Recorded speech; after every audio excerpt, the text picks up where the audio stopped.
ಕಣ ಇಷ್ಟೊತ್ತಾದರೂ ನೀನು ಮಲಗಿಲ್ವಾ? ಏನು ಮಾಡ್ತಾ ಇದೆಯಾ? ದುರ್ಗಾ ಏನಾದರೂ ನೋಡಿದ್ರೆ ಅಷ್ಟೇ. ಅಪ್ಪ ನನಗೆ ಐಸ್ ಕ್ರೀಮ್ ಕೊಡಿಸಿ ಪ್ಲೀಸ್. ವಾಟ್? ಐಸ್ ಕ್ರೀಮಾ? No way. ಇವಾಗ ಟೈಮ್ ಎಷ್ಟಾಯಿತು ಅಂತ ನೋಡಿದ್ಯಾ? ಈ ಟೈಮಲ್ಲಿ ಐಸ್ ಕ್ರೀಮ್ ತಿಂದರೆ ನೀನು ಕೋಲ್ಡ್ ಆಗುತ್ತೆ. ಅದು ಅಲ್ಲದೆ ದುರ್ಗಾ ಏನಾದರೂ ನಮ್ಮಿಬ್ರನ್ನ ನೋಡಿದ್ರೆ ಅಷ್ಟೇ ಕತೆ, ಇಬ್ಬರಿಗೂ ಕ್ಲಾಸ್ ತೊಗೊಂಡ್ಬಿಡ್ತಾಳೆ. ಕದ ಬೇಡ, ಹೋಗಿ ಮಲ್ಕೋ. ಓಹೋ, ನಮ್ ಬಾಸ್ಗೆ ದುರ್ಗಾ ಅಂದ್ರೆ ಅಷ್ಟೊಂದು ಭಯನ?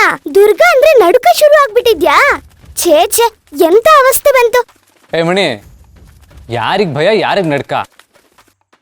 ನನಗೆ ಯಾರ ಭಯನೂ ಇಲ್ಲ. ಬಾಯಿ ಮುಚ್ಕೊಂಡಿದ್ರೆ ಸರಿ. ಆಬ್ವಿಯಸ್ಲಿ ನಿನ್ಗೆ ದುರ್ಗಾ ಕಂಡ್ರೆ ಭಯ, ಅದಕ್ಕೆ ಅಲ್ವಾ ಒಂದ್ ಸಣ್ಣ ಐಸ್ ಕ್ರೀಮ್ ಕೊಡ್ಸೋಕೆ ಇಷ್ಟೊಂದು ಯೋಚನೆ ಮಾಡ್ತಿರೋದು. ನಾನ್ ನಿಮ್ಮನ್ನ ಬಾಸು ಅನ್ಕೊಂಡಿದ್ದೆ, ಆದ್ರೆ ನೀವು ಬರೀ ಮೌಸು, ಇಲಿ ಆಗ್ಬಿಟ್ಟಿದ್ದೀರಾ. ಏ ಮಣಿ, ನಾನು ದುರ್ಗಾ ನೋಡಿದ್ರೆ ಭಯ ಪಡ್ತೀನಿ ಅಂತ ನೀನು ಅನ್ಕೊಂಡಿದ್ರೆ ಅದು ನಿನ್ನ ತಪ್ಪು. ನಾನು ಅವಳಿಗೆ ಯಾವತ್ತೂ ಹೆದರಿಲ್ಲ, ಹೆದರೋದು ಇಲ್ಲ.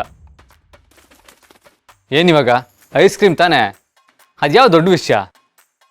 ನಾನೇ ಹಿತಾಗೆ ಐಸ್ ಕ್ರೀಮ್ ಕೊಡ್ತೀನಿ. ಅದು ಯಾರು ತಡೀತಾರೋ ನಾನು ನೋಡ್ತೀನಿ. ಬಾಕಂತ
ಬಾಸು, ಏನಿದು ಇಷ್ಟೊತ್ತಲ್ಲಿ ಪುಟ್ ಮೇಡಮ್ ಜೊತೆ ಐಸ್ ಕ್ರೀಮ್ ಪಾರ್ಟಿನಾ?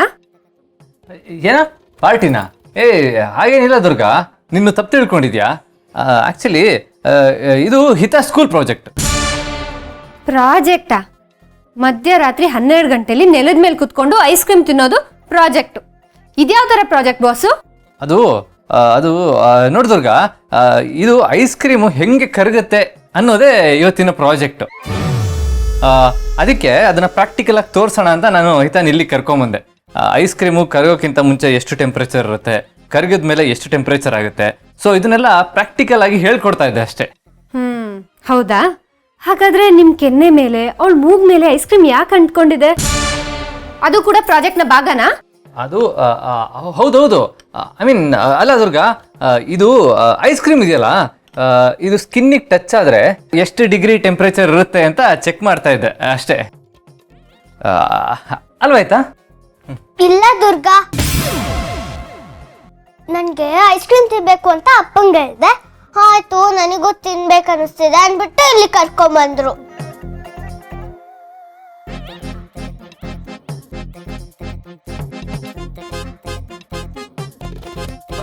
ದುರ್ಗಾ, ಅದು ಬಾಸು, ನಿಮಗ್ ಸ್ವಲ್ಪನೂ ಜವಾಬ್ದಾರಿ ಬೇಡವಾ? ಆ ಪುಟ್ಟ ಮಗುಗೆ ಮಧ್ಯರಾತ್ರಿಲಿ ಐಸ್ ಕ್ರೀಮ್ ತಿನ್ನಿಸ್ತಿದ್ದೀರಲ್ಲ, ಅಕಸ್ಮಾತ್ ಶೀತ ಏನಾದ್ರು ಆದ್ರೆ ಯಾರ್ ಹೊಣೆ? ಅದೇ ದುರ್ಗಾ, ಹೇಳಿದ್ನಲ್ಲ ಪ್ರಾಜೆಕ್ಟ್ ವರ್ಕ್ ಅಂತ. ಸುಳ್ಳು, ಎಲ್ಲ ಸುಳ್ಳು. ನಾನ್ ಮೊದ್ಲೇ ಹೇಳಿದ್ದೆ ಐಸ್ ಕ್ರೀಮ್ ಕೊಡ್ಬೇಡಿ ಅಂತ. ಆದ್ರೆ ಈ ಶರತ್ ಬಾಸು ಇದಾರಲ್ಲ, ನನ್ಗೆ ದುರ್ಗಾ ಅಂದ್ರೆ ಭಯ ಇಲ್ಲ. ಇಂಥ ಸಣ್ಣ ವಿಷಯಕ್ಕೆಲ್ಲ ನಾನು ಹೆದ್ರಲ್ಲ. ಅವಳು ಬಂದ್ ಏನ್ ಮಾಡ್ತಾಳೆ ನೋಡೋಣ ಅಂತ ಡೈಲಾಗ್ ಹೊಡೆದ್ರು. ಏಯ್ ಮಣಿ, ನೀನ್ ಸ್ವಲ್ಪ ಬಾಯಿ ಮುಚ್ಕೊಂಡಿರು. ಏನು ಅಯ್ಯ, ನೀವು ದುರ್ಗಾ ಅಂದ್ರೆ ನನ್ಗೇನು ಭಯ ಇಲ್ಲ ಅಂತ ಹೇಳಿಲ್ವಾ? ಹೇಳ್ದೆ, ಏನಿವಾಗ? ಹೌದು ಪಪ್ಪ, ತಪ್ಪು ಮಾಡ್ದಾಗ ಏನ್ ಮಾಡ್ಬೇಕು ಅಂತ ನಿಮ್ಗೆ ಗೊತ್ತು ಅಲ್ವಾ? ಹೇ ಹಿತಾ, ಎಷ್ಟು ಸುಳ್ಳು ಹೇಳ್ತಾ ಇದೀಯಾ? ನೀನೇ ತಾನೇ ಐಸ್ ಕ್ರೀಮ್ ಬೇಕು ಅಂತ ಹಠ ಮಾಡಿದ್ದು, ಅದಕ್ಕೆಲ್ವ ನನಗೆ ಐಸ್ ಕ್ರೀಮ್ ಕೊಟ್ಟಿದ್ದು? ಅಪ್ಪ, ನಾನ್ ಚಿಕ್ಕವಳು, ನಾಳೆ ನಾನು ಮೂನ್ ಕೊಡು ಅಂತೀನಿ, ನೀನ್ ಹೋಗಿ ಮೂನ್ ತಂದು ಕೊಡ್ತೀಯಾ? ಮಕ್ಕಳಿಗೆ ಯಾವ್ದು ಒಳ್ಳೇದು ಯಾವ್ದು ಕೆಟ್ಟದು ಅಂತ ಅಪ್ಪಂಗೆ ಗೊತ್ತಿರ್ಬೇಕಲ್ವಾ? ನೋಡಿ ಆ ಚಿಕ್ಕ ಮಗುಗಿರೋಷ್ಟು ಬುದ್ಧಿನೂ ನಿಮಗಿಲ್ಲ. ಬಾಸು ಇದೆಲ್ಲ ಮಾಡಿದ್ ನೀವೇ, ನಿಮ್ದೇ ತಪ್ಪು. ಎಲ್ಲ ಸೇರಿ ನಾನು ಸಿಗಾಕ್ಸಿದ್ರಲ್ಲ, ಮಾಡ್ತೀನಿ. ಪಪ್ಪ ನೀವೀಗ ತಪ್ಪು ಮಾಡಿದ್ದೀರಾ, ಪನಿಷ್ಮೆಂಟ್ ಆಗ್ಲೇಬೇಕು. ಪನಿಷ್ಮೆಂಟಾ? ಈಗ ನೀನು ಬಸ್ಕಿ ಹೊಡಿ.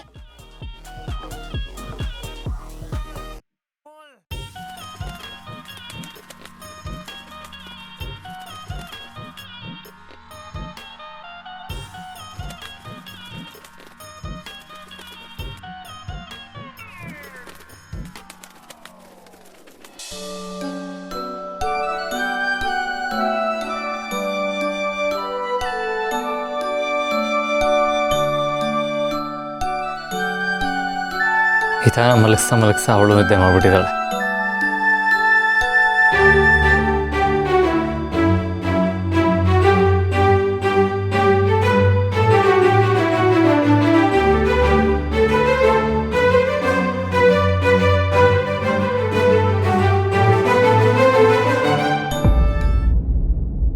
ನಿದ್ದೆಲ್ಲೂ ಹಿತನ ಬಗ್ಗೆ ಇಷ್ಟೊಂದು ಕಾಳಜಿನ?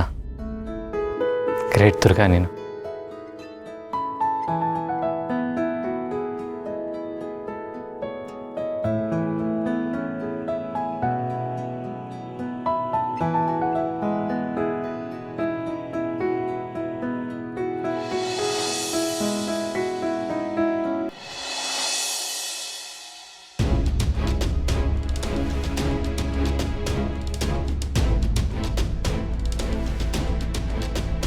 ಇವತ್ತು ಹೇಗಾದ್ರೂ ಮಾಡಿ ದುರ್ಗಂಗೆಲ್ಲ ಸತ್ಯನೂ ಹೇಳ್ಬಿಡ್ತೀನಿ. ಆ ಮಾಳ್ವಿಕ ಮನುಷ್ಯಳಲ್ಲ, ರಾಕ್ಷಸಿ ಅನ್ನೋದು ಆ ದುರ್ಗಂಗೆ ಗೊತ್ತಾಗ್ಬೇಕು. ಆಮೇಲೆ ಅವಳನ್ನ ಹೇಗೆ ಎದುರಿಸ್ಬೇಕು ಅಂತ ದುರ್ಗಾನೇ ಪ್ಲಾನ್ ಮಾಡ್ತಾಳೆ. ನನ್ನ ಜೀವ ಉಳಿಸ್ಕೊಂಡ್ರೆ ಸಾಕು. ಮಾಯಾ,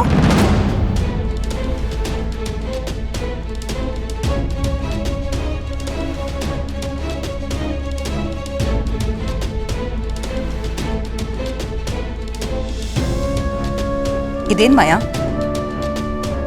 ತುಂಬಾ ಅವಸರದಲ್ಲಿದ್ಯಾ? ಎಲ್ಲಾದ್ರೂ ಹೊರಟಿದ್ಯಾ?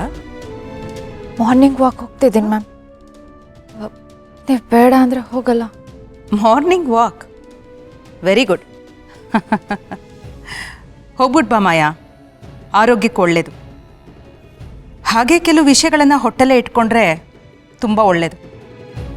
ಪ್ರಪಂಚದಲ್ಲಿ ಎಷ್ಟೋ ಜನ ಬರ್ತಾರೆ, ಎಷ್ಟೋ ಜನ ಹಾಗೇ ಹೋಗ್ತಾರೆ, ಯಾರಿಗೂ ಗೊತ್ತಾಗೋದಿಲ್ಲ. ನಿನ್ನ ವಿಚಾರದಲ್ಲಿ ಹಾಗಾಗೋದು ಬೇಡ ಅಲ್ವಾ ಮಾಯಾ? ಇಲ್ಲ ಮ್ಯಾಮ್, ನಾನು ಯಾರಿಗೂ ಹೇಳಲ್ಲ.